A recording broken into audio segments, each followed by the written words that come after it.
Well, hello, everybody. I am Hope. I am transmitting. YouTube doesn't seem to be telling me that I am, but if there's a comment out there, somebody out there hearing me, please let me know. I am a little befuddled why I'm not streaming yet. Okay. Well, if somebody can see me or hear me, that would be good. And check my mic level and stuff on my headset. That appears to be working fine. So, but YouTube does not seem to be responding. What about Facebook? Anybody on Facebook? Okay. Evening, Todd. Oh, okay. YouTube's fine. Good. It's weird. It's not showing up in the live studio of YouTube, so had me a little concerned. Thank you for joining, Philip. It's good to have you. Let me highlight some comments. It's I don't know if there's a little delay or a little bit more delay than usual. I've got a problem with my mouse. There we go. So good to have you here, Philip, as usual. Thank you for joining. Appreciate it. And boy, I'm going to have to change this monitor a little bit. It's just a little too hard to see. I think that's Tony. I'm going to move that now, actually, because this just is not working for me. There we go. So I was hoping to be able to look straight in the camera here and see things happening, but just not the case. So good to have you here, Tony. Thank you. Sorry you missed last night. So no problem. I've got the replay just about done. I got to load it up, and anyway, it'll be available for you soon. So first of all, welcome everybody to All Things Woodturning. Let me get down the bottom here. So I always do that. I was wrong side. My name's Todd Rains. I'm here at 2:30 on Fridays, talking about tools, equipment, processes, and techniques, wood and materials. This series is about shop tips and jigs. So over the course of 8 weeks, we started last week. This is the second week. We're talking about shop jigs and tips and jigs and stuff like that in the workshop. So thank you for joining me today. I appreciate it. So let's see. Chaim's on. Thank you, Chaim, for joining. Appreciate it.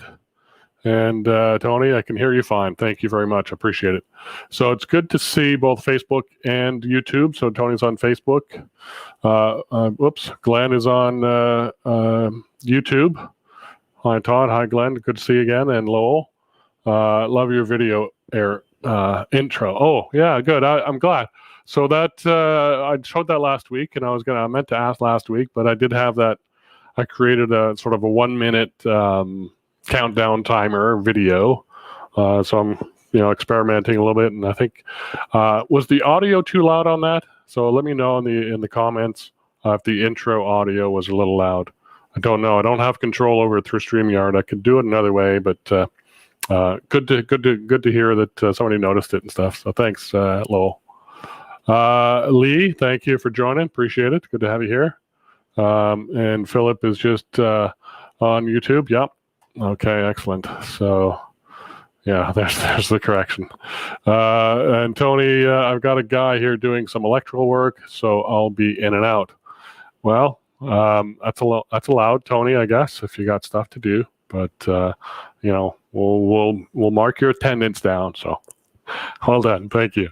Let me get big while I'm talking to you here and chatting. So. Lowell, audio and video are perfect. Okay, good. Thank you. Appreciate it. That helps me a lot to kind of figure out, make sure I'm being heard and seen. So I'm just going to double check the YouTube window for a second to see. It's weird why it's not showing there. Huh. I did click the right one, didn't I? I'll go back to manage here and go into this one. The comments are showing up. My video is just not showing up there. Anyway, there it finally came in.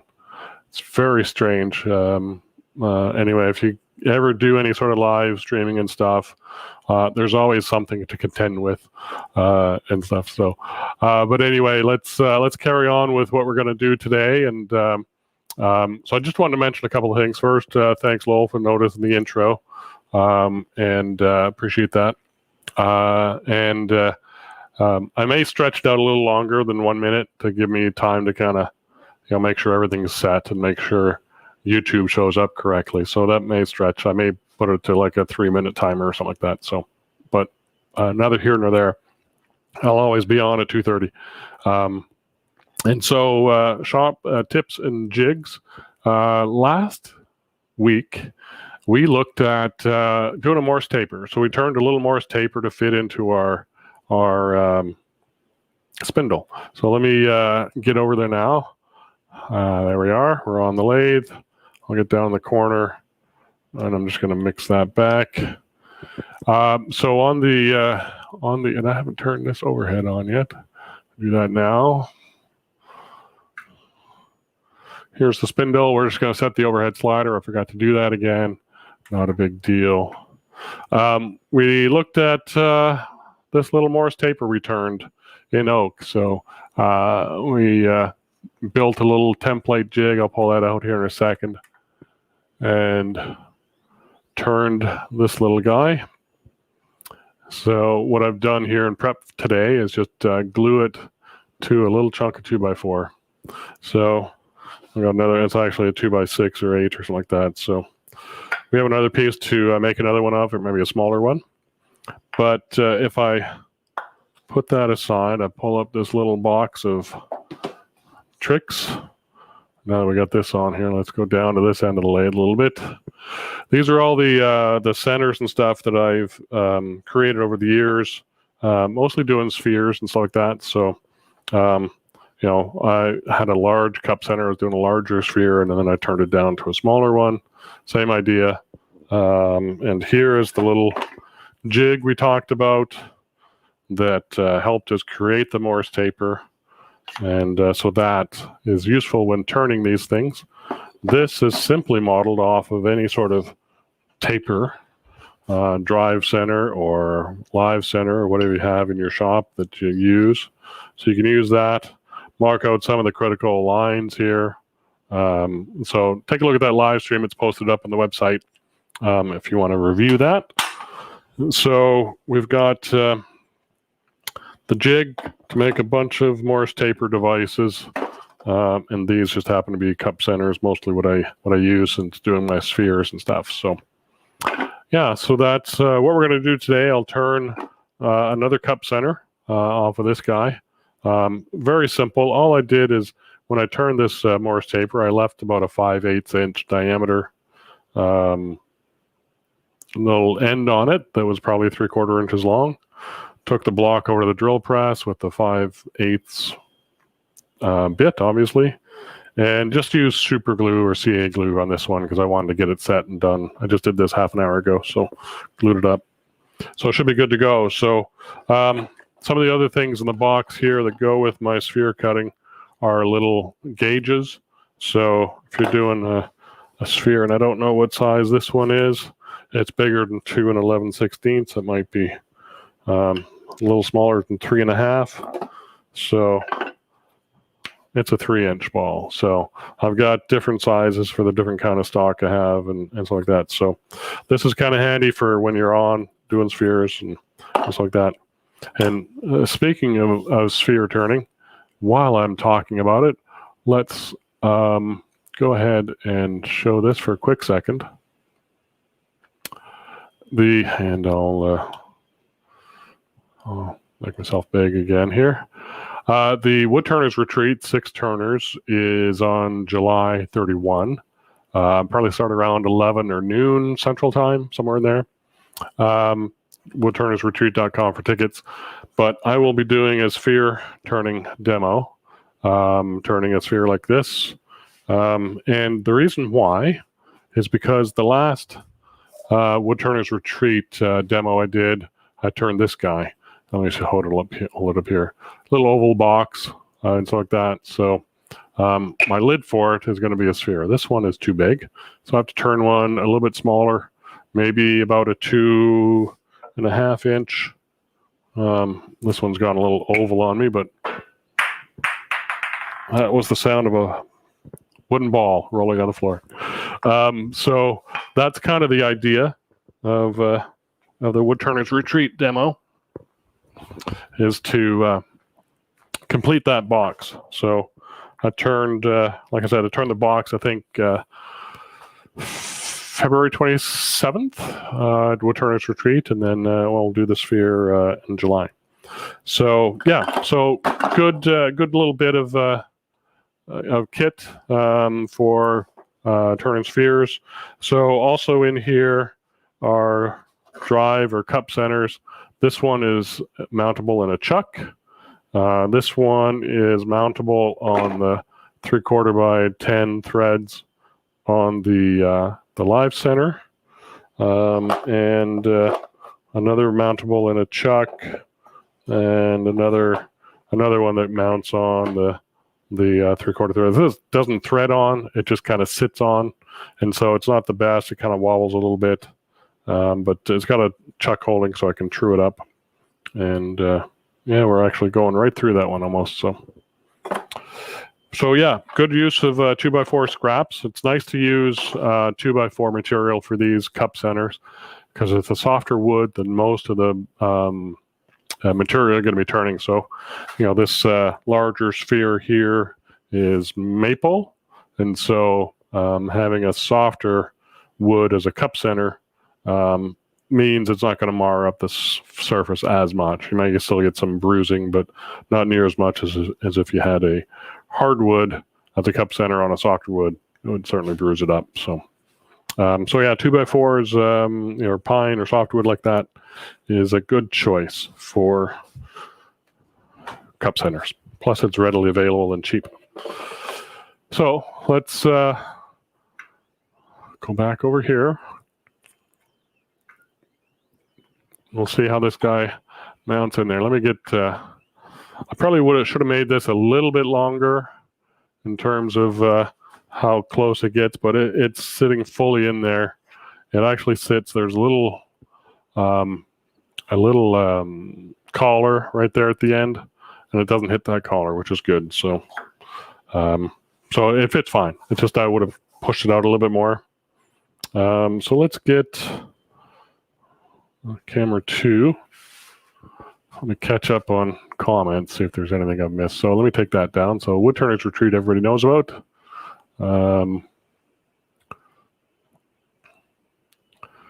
Glenn says YouTube is loud and clear. Good, perfect. Thank you. Yeah, it's always good to get confirmation on that, especially in these live streams. With Zoom demos, that's the other thing. So this is what kind of bugging Tony about a little bit. Last night, this week has been full of demos. So last Saturday, I did a demo to the East Texas Club Saturday morning. Monday evening, I did a demo to the Silicon Valley Club and West Bay Club out in California. And then last night, I did the Hill Country Turners and Alamo Wood Turners, which I think Tony is a member of. So yeah, it's been a busy week in demos and stuff, and so the shop's gotten used quite a bit and stuff. So Tony sent me a text and say, "Oh, sorry, I missed your demo last night," but not a big deal. We have a replay that I'm working on, and he'll be able to see it and catch up. Oops, just got that in the way. I'm going to put the live center on this. One thing about Morse tapers is they need to be have pressure on them. This will, if I end up making a cut this way, I could knock it out and have that come out. So you do need to have tailstock pressure, or if you're doing a between centers ball or sphere or something like that, you got pressure from both ends anyway. So that's really important to understand and realize. There are some people that will, and depending on how well the fit is and how jammed it is, you can do some cuts as long as you're kind of cutting that way. but it may come loose. I tend to kind of be a little bit cautious, and I think I'm going to have to get rid of this. It's a little too wide. So let's do that. And we'll put in the old standby. This is a new material I'm using for that. I'll get the old cutting board out. It's a little skinnier, and I can move it a little bit easier. I can move this in a little bit. This.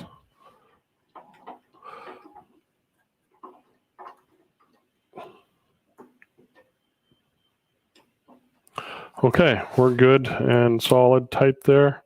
Power's all the way down, power on, spin it up. So we know that works. So let's move the tool rest in and get it in position. That should be pretty good. Get a tool. Oh geez, I don't know if I have tools out yet. Nope, I don't have to grab a tool. This is, let's see, go into the drawer. Need a little bowl gouge. I got one handy there. Let's use that one. So I've got I'm going to grab a 40-40 gouge. So we'll use that since it's first one I grabbed. 40-degree bevel and 40-degree wing angle. Hand ground. You get some practice on it. Ways to, maybe a 1/4 inch of steel getting that practice. But it's fairly easy once you mark your rest and with the 40-degree angle and stuff like that, and the angle. So anyway, let's get going. Yeah, so I'm just going to turn this around. Not really a big project today, but we'll talk a little bit about. I'm just going to do something here just to. When I look at this, it looks like it's wobbling ever so slightly. And I can feel it is. I've got this out of ways. So we're a little off center there. But it's not going to be a big deal.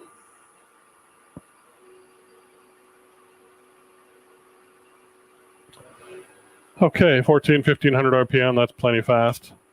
And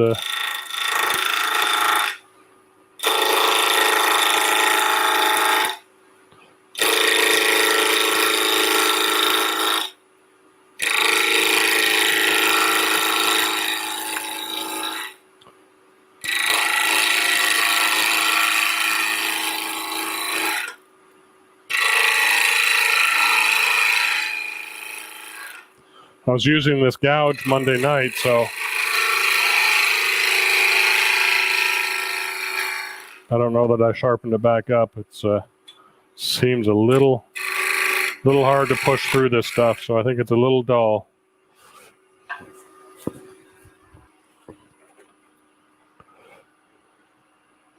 Let's take a look at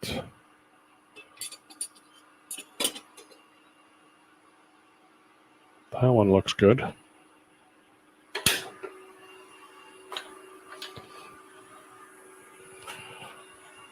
We've switched to a little 3/8 gouge. It's got a swept back wing grind, 55 degrees, and probably a little sharper, I hope. Oh yeah, much easier.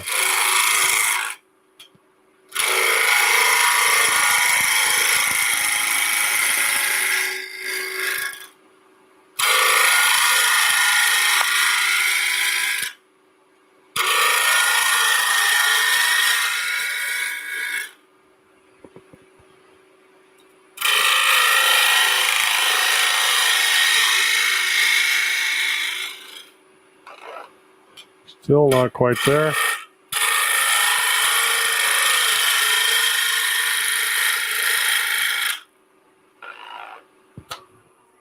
Feels more like it. Maybe not. Yep, good. Okay, what I'm going to do while I've got it here and I've got that pin between centers, so I'm actually going to get back here and kind of level this out a little bit. It's just going to help the balance of the turning. So. Or of the center. So hopefully I can get back there. It's pretty tight. That's why I would want it sticking out a bit more. It's just a little. little tight back there. Just a few sort of pull cuts along here. Not a whole lot needed to be done. Got my little magnet in the way.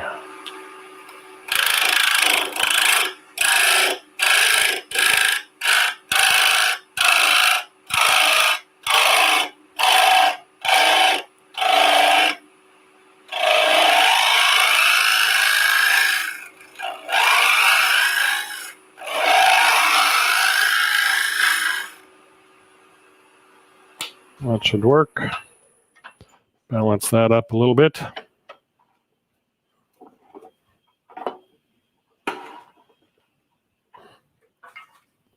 And just take that sharp corner off. And now we can think about what we want to kind of really do with this thing. So do we want, and this is basically how you'd prep it and maybe leave it until you actually get a project in mind for it. So depending on the size of the sphere, the size of the cup center. So this was a big one I was working on, and I just since cut it down. That's the nice thing about these things. You can use scrap wood and waste them away. Although I do, when I look at these, I've made this taper out of pine. I would recommend maybe a harder wood for this part. Probably like on this one, I've used oak, just to stand up to the beatings or the capture of the Morse taper. So we'll just turn a little cup center on this. I'll ease this edge and leave a little in the middle to create a sort of a dome out of, if you will. And I didn't put up this other. Yeah, let's put that up there. We'll move this back over, maybe zoom in a little bit more. Get back into my presentation mode. I do kind of get a little bit lazy with sometimes with these live streams because I really don't prepare a whole lot for them. I just like to kind of have it more natural and see what kind of happens, sort of thing. So I am cutting against the grain, if you will. But it's only a cup center.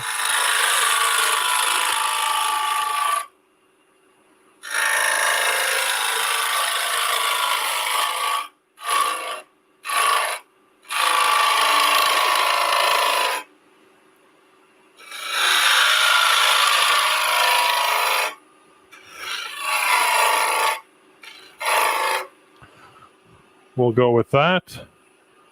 And we'll make one final sort of smoothing pass just to make it nice.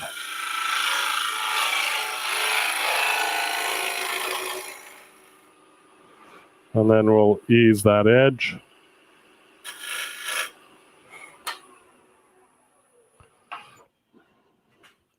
Now here comes the tricky part. How do we dish that out without having it between centers? So this is where we do need to kind of take the tailstock away and cut this with, and I'm going to take that off for a second so I can move the camera to the other side. So we have it kind of showing the action without getting in my way. I'm going to back off the tailstock a little bit, and we'll get the corn out this center. We don't have to cut a whole lot here, so this is the nice thing. The other thing is it's a pretty lightweight piece that will hopefully stay in place. And the other thing is we are going to be cutting in that way. I'm going to pull the tool rest back a little bit and leave my tool overhang a little bit. And not a whole lot, but some. I'm kind of angling the tool rest so that if it does come out, it's going to hit the tool rest and hopefully just kind of rattle there. So let's just kind of pretend that happens, and that's stuck in nice and solid now. So I'm going to actually knock this out a little bit.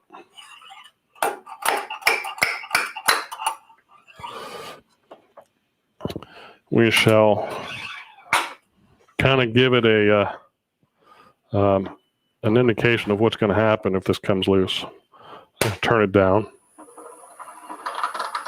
So it should just kind of sit there and rattle with the tool rest kind of blocking its way from escaping. But it's at least not going to, if you got the tool rest back a little bit, it's not going to completely jam it in there. If this was a loose piece and something broke loose, at least maybe it's going to go that way instead of back this way, just from that's theory. There's no guarantees of what's going to happen. Wear a face shield, eye protection, whatever you feel comfortable with. So I'm going to knock that back into place. Put this back up, and we'll just core out the center there. And I'm too tall, so I need to remove this.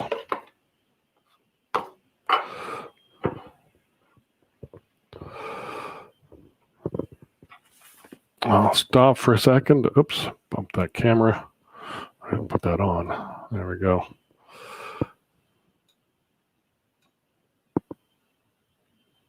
See if I can zoom that in a little bit. There we go. And let's see. We had some comments come in. I'm just going to check those. Hello, hello, hello. I'm here now. Okay. So that's the old one.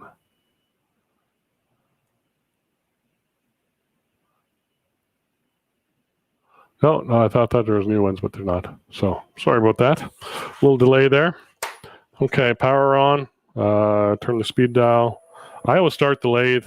Look at that, it's kind of wobbling. So why is that? Because I took it out and reformed it. So this one may not be a very good Morse taper if that's happening.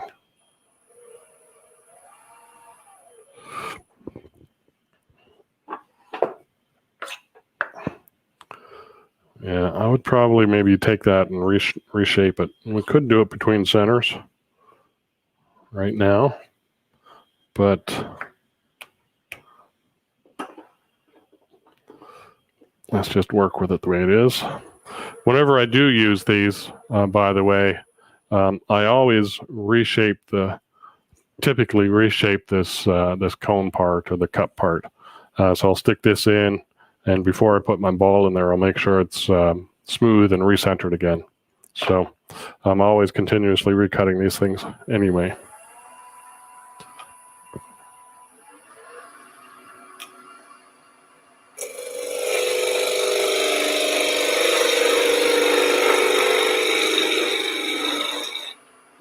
We're going to take nice light cuts.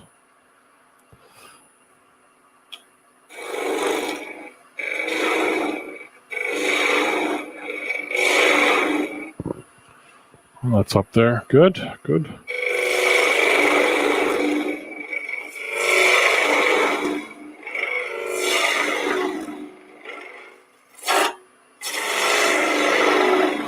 You notice I'm keeping my tool on the center as we make all these cuts as much as possible. There it comes out. That's where my tool helps to control that thing from spinning out. So what I was trying to explain is try and keep my tool on there to keep the taper in the headstock. So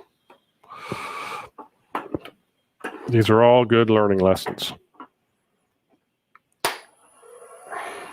So I'm going to take this down this way. Just clean that up.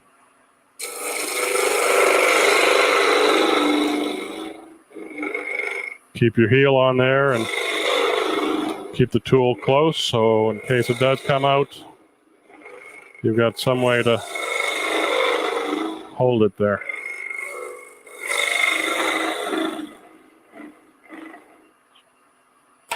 Okay.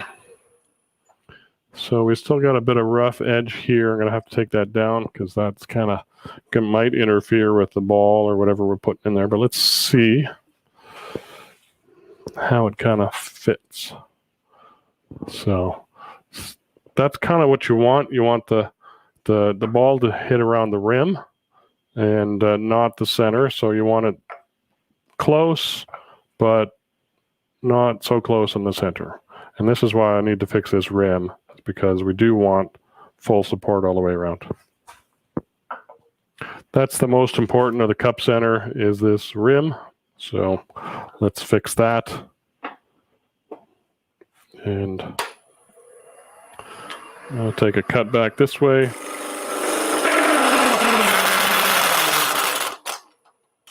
Come on, behave yourself. I don't think this Morse taper is going to behave itself that much. So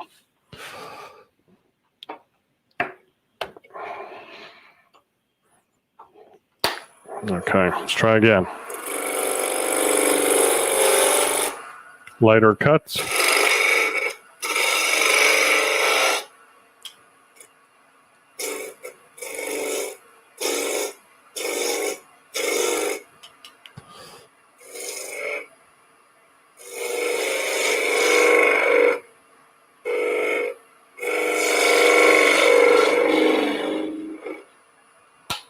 That works.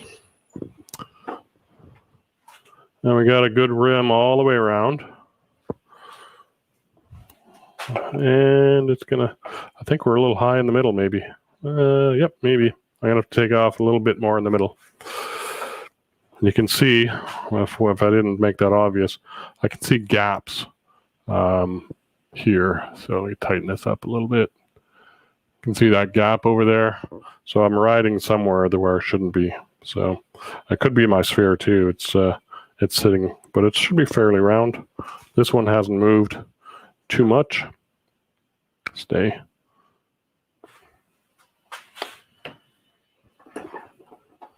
Do a little bit more.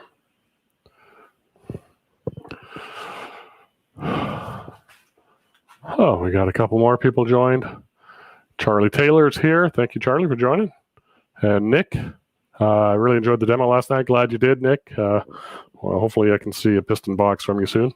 So thanks for being there. Okay, so we've got to dig out a little bit more in the middle. So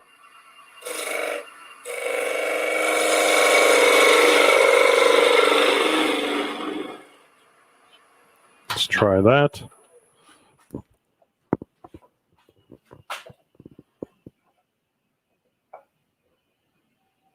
Maybe a little bit more around that side.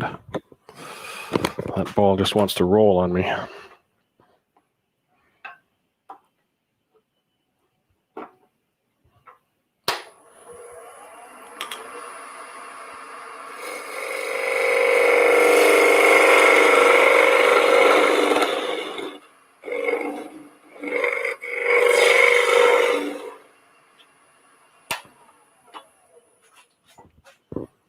And that's better. So now we're seeing a pretty good seal all the way around that rim. So I'm happier with that.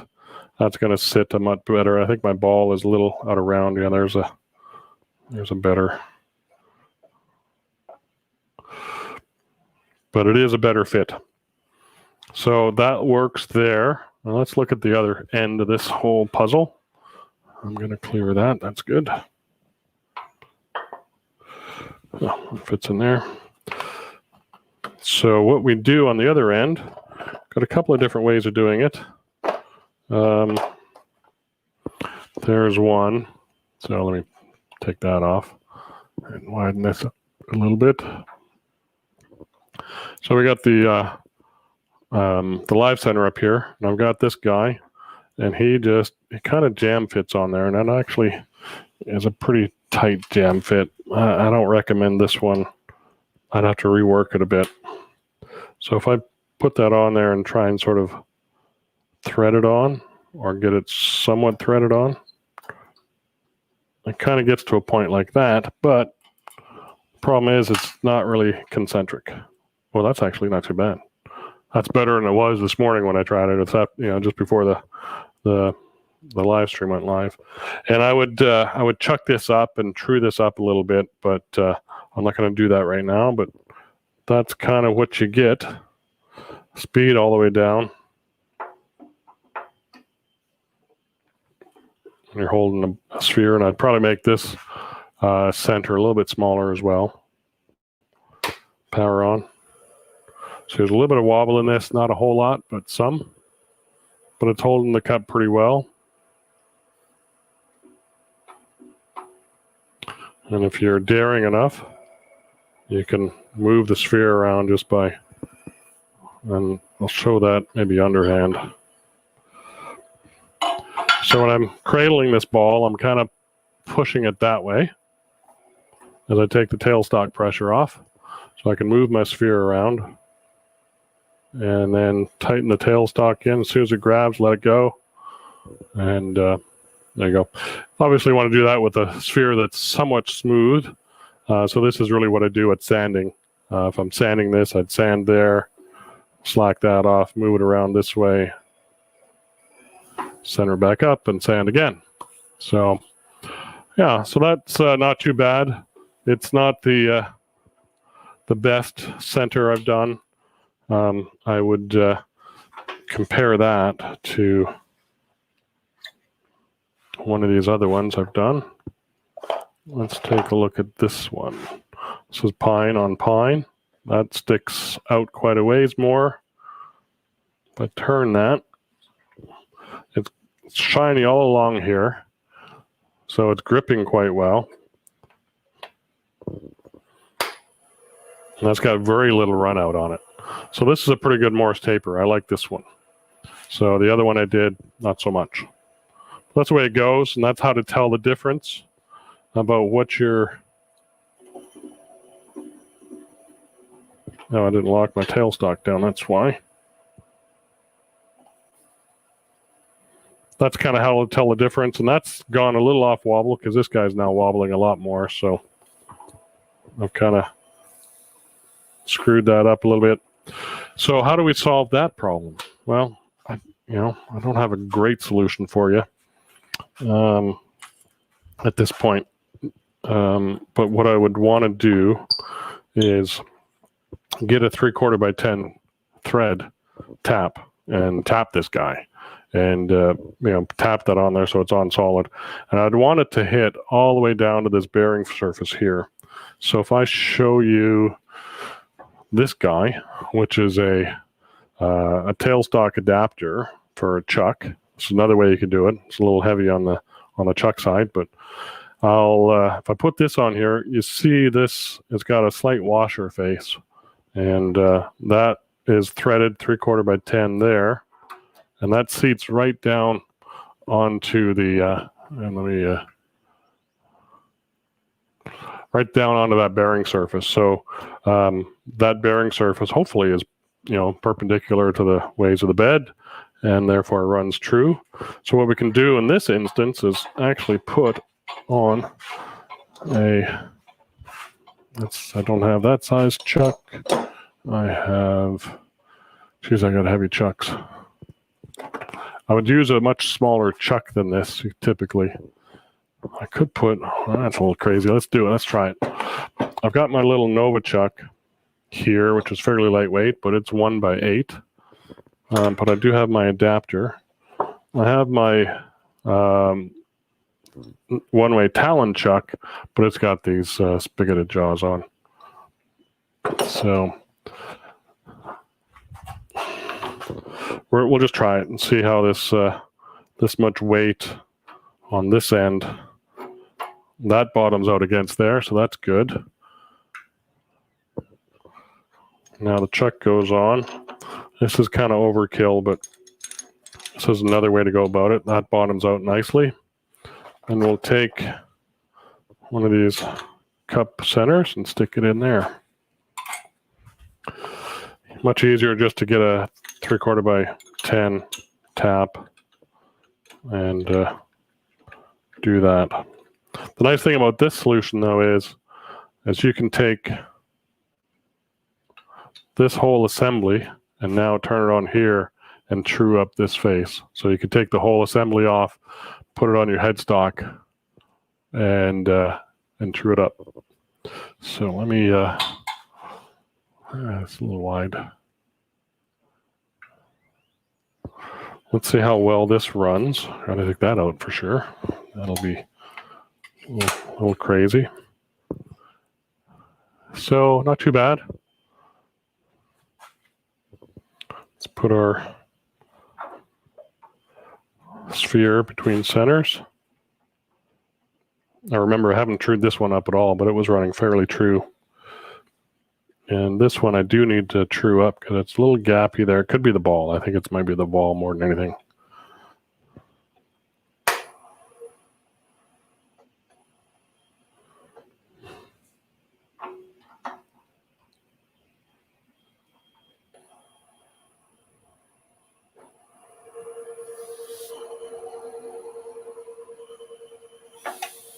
There. Sometimes that's easier to do that way and lines it up. So now it's not really out of sync anymore.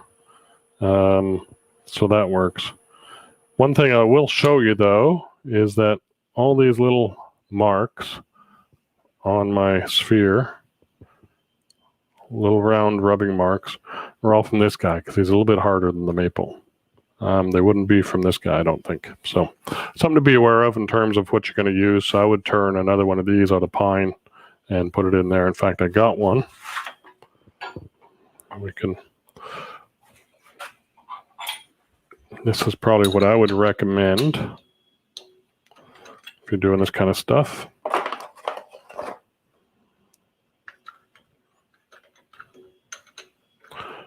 Oh, wrong way. No, chucks go the other way, Todd.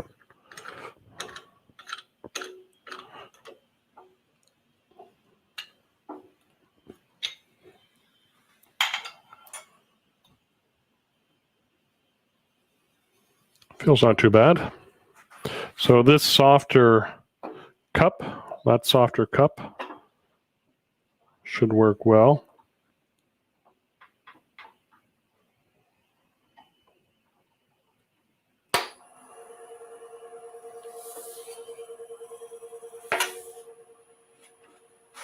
And that's okay for sanding.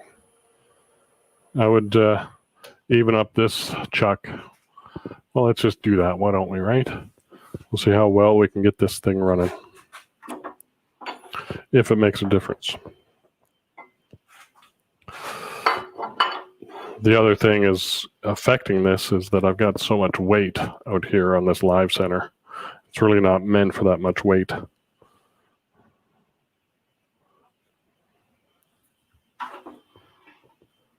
We can see the rubbing points on this guy in here. All those dark areas is where this ball has been rubbing. So it's rubbing on the exterior, which is good, what we want.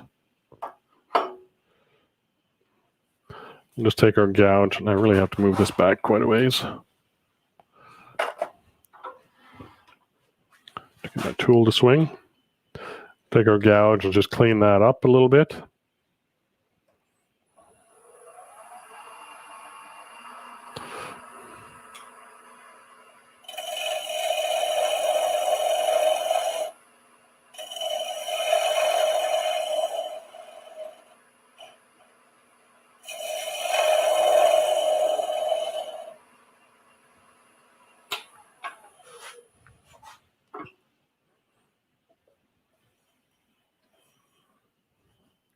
That's going to work nicely.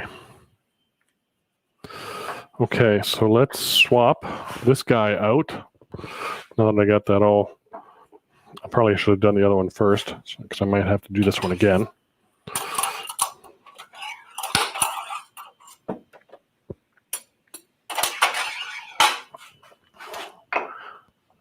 And let's take this off.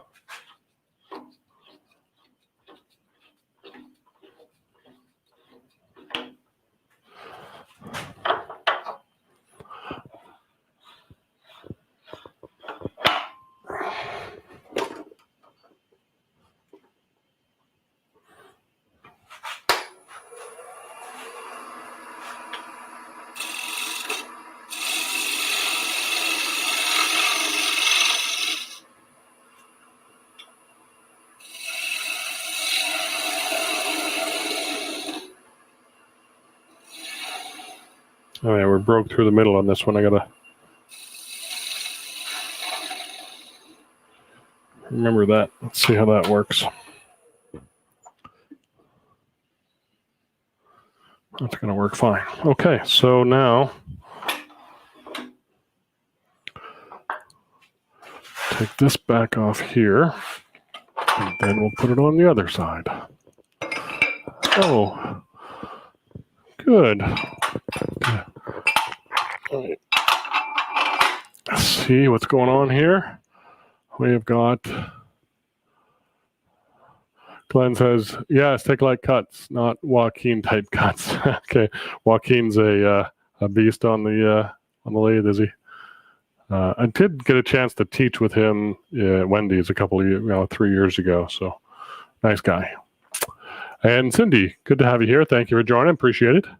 So it's nice to see you here, and that's a good segue. I'm glad you joined. So tomorrow, Cindy is doing a demo, metalworking for woodworkers. Check that out. It's going to be a lot of fun. I'll be there. I'm interested to see what she's going to be talking about and stuff. So, yeah, always good to have a friend in the house, another friend, along with everybody else I have here. What was I doing? Oh, yes, I was taking that off. I almost forgot what I was doing. So, yeah, we'll take this off, put it back on the live center adapter. And again, this is very heavy, not something I would normally want to do very often, but it would do in a pinch because we do have a lot of weight on those bearings, not really meant for that. And then back on to the Morse taper with this one. Let's see how that runs.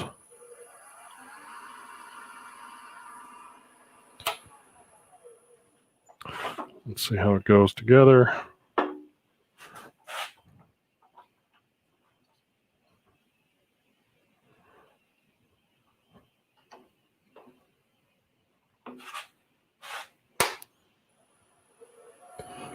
Still got a little bit of run out here on this guy. It's the weight on this this guy here is just a little heavy. I'd take this out if I was sanding the sphere then.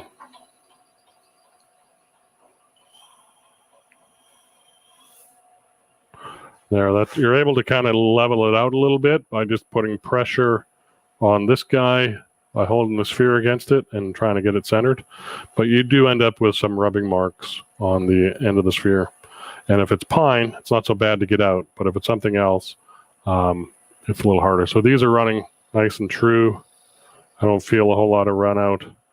Nothing on the chuck now down here. So sometimes that works to kind of level it out. If I can see that burn mark there, that's going to be hard to get out. A little too much pressure on that guy with that guy. So cork pads or leather is probably a great idea once you get these set to put in between there. So that's another way to do it. And then anybody else have ideas? Are these the ways you guys go about turning your spheres and holding them? I know there's commercially made versions of these things, but it's so easy to do yourself. I recommend it, especially making a Morse taper. You can do so many other things with a Morse taper, just even turning spindle work, put a Morse taper on one end, jam it in there, and it's chucked up. So, yeah, that's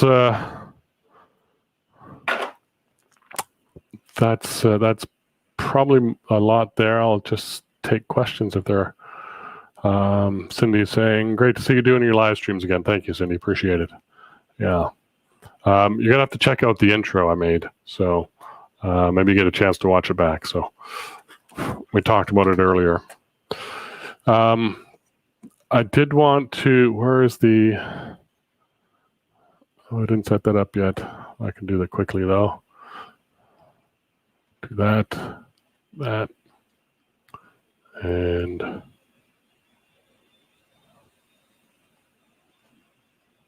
there it is. And take that off. There's the web page. And if we go to live streams, we're going to see we could do a little inception here. We can actually watch it here. So there we are, a little bit delayed, but where we are, we can watch me do it again. So, oh my gosh, it's going to go on forever. But anyway, down below is the itinerary of what we're doing. So we've got Cup Center covered. Next week, tapping wooden threads, and this is where it kind of comes together on a couple of different things. I don't think I have a 3/4 by 10 thread here, but I do have a 1 1/4 by 8 that's on my spindle. So we'll be doing that and making a sanding disc, making other chucking items. You can do cup centers that way as well, threaded right on. Might be another way to go about doing a sphere jig. And I keep pointing at it, but I'm not showing you. But you get the idea. And then down below are all the past live streams. So feel free to take a look at that. And I am just about done, I think, today. I don't know that I have anything else to really show. I do have, if you noticed in the, maybe you didn't notice, where am I? Oh, I'm at the right place, the wrong tab. On the, what am I saying? Lost my train of thought for a second. Hang on. Oh yeah, on the itinerary, there is the last spot is to be determined. So I think it's June 26th or something like that. And so what I'd like is if you guys have ideas, shop jigs, tips and jigs that you'd want to share, I would love to show what you guys use. So send me an email, send me a direct message, an instant message, comment on YouTube, comment on Facebook. I'll try and look through all those. Something here. And if you got pictures, I'd love to put those together and then show some of those on the last episode of this series. And I'll, of course, be back with another series shortly after. I don't know, does this work for you guys? That's also a good comment to ask. Does the series things sort of work? Did the small project series in the fall, it was really mostly spindle stuff. And then just had to do face grain stuff starting January. And then this is shop tips and jigs. I really don't know what to do for the next one, or whether I just go live stream and just do random stuff. So you guys let me know. That would be very helpful. So yeah, it's something for you guys to help me out and help produce the show, if you will. So Cindy says, I've used cups to turn spheres. Love that Morse taper in the headstock. Great idea. Yeah, it's a lot of fun to turn those. Well, handy to turn those.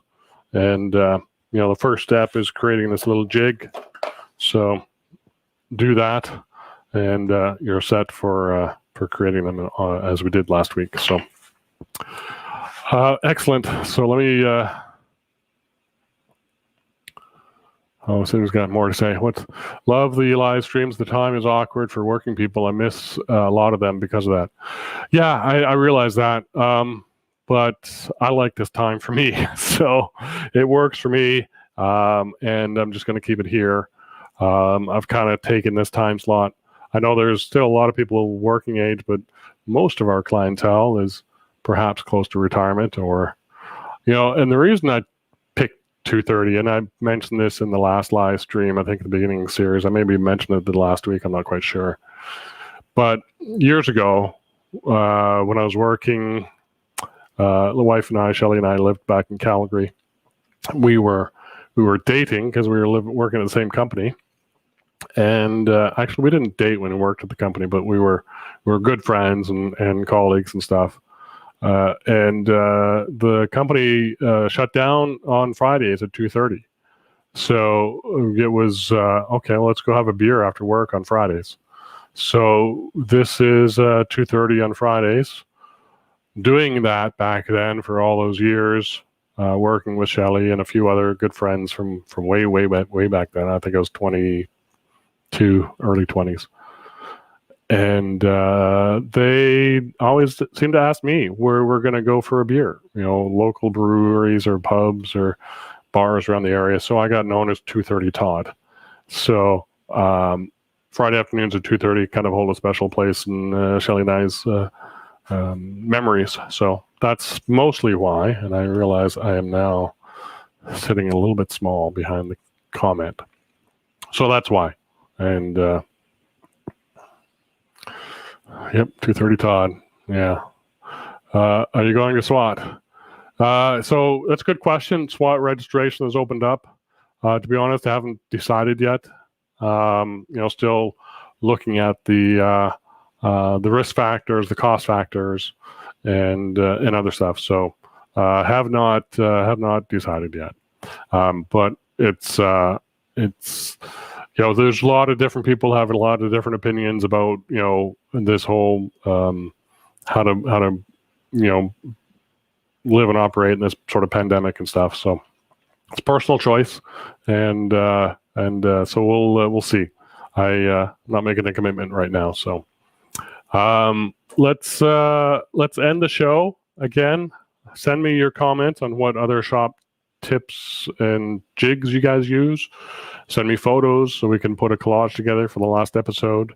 Join me next week at 2:30 Friday afternoon, and we'll talk about tapping wooden blocks for other jigs. So, and then along the way, I'll show some other stuff. And I didn't really show a lot today of other stuff, but maybe in some of those other ones, we'll get some other tips and going. So good to have you here. And thanks again, everybody. And that's going to be it for me today.